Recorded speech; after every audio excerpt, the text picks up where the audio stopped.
કાલના જે ધારાસભ્યના નિવેદન પર જે વાક યુદ્ધ શરૂ થયું છે પાદરા તાલુકામાં, તેના સંદર્ભમાં કોંગ્રેસ પક્ષ તરફથી અમારી પણ જવાબદારી છે.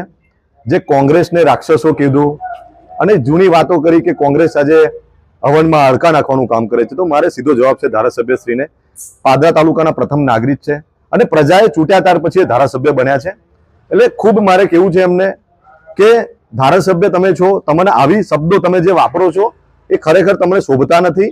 તમને પ્રજાએ ચૂંટ્યા છે, આખા તાલુકાની પાદરાની જનતાએ તમને ચૂંટ્યા છે, ત્યારે હવનમાં હડકા નાખવાનું કામ કોંગ્રેસ કરી રહી છે. જ્યારે દેશ આઝાદ થયો ત્યાર પછી આખા ભારત દેશમાં ટાંકણી પણ નથી બનતી ને આજે દેશ આટલો વિકસિત થઈ રહ્યો છે. એટલે ઘણા વર્ષો સંઘર્ષમાં રહ્યા છે.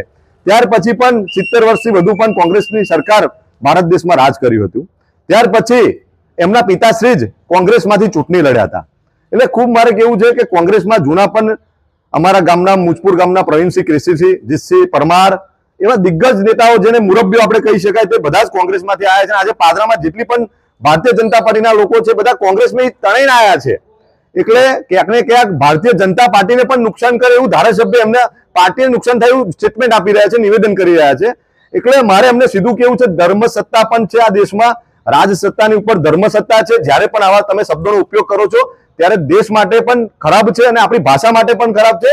એટલે સત્તાનું અભિમાન તમને ચડી ગયું હોય એ વાત બરાબર છે, પણ રાજ સત્તાની ઉપર ભગવાનની ધર્મ સત્તા છે તેનું પણ ધ્યાન રાખવું જોઈએ.